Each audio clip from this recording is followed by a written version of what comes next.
saddex baa ragga ugu daran: ma dhigte, ma dhaqde, ma dhagayste. Ka koobaad waa ma dhigte. waa qof xaasa ama dhalinyaro ah oo wixii soo kale uu shaqaystaba isla markaba burburinaya, oo aan ka fikirin mustaqbalka dambe iyo wax uu u dhigto xaaladaha degdega ah si uu ugu fushan lahaa. Ka labaad ma dhaqde.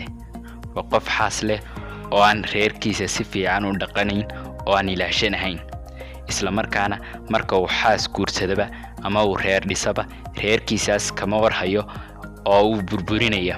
marka waa qof aan reerkiisa si fiican u dhaqanayn oo inta badan iska maqan oo aan ka warhaynin xaaladoodu halka ay ku sugan tahay iyo waxa ku soo kordhayba. markaas qofkaasi inta badan waa qof ama xaas kasta oo qababa inta badan ku guul daraysta, maadaama uu ka soo bixi waayey mas-uuliyaddii ahayd inuu reerkiisa ilaashado oo u dhaqdo.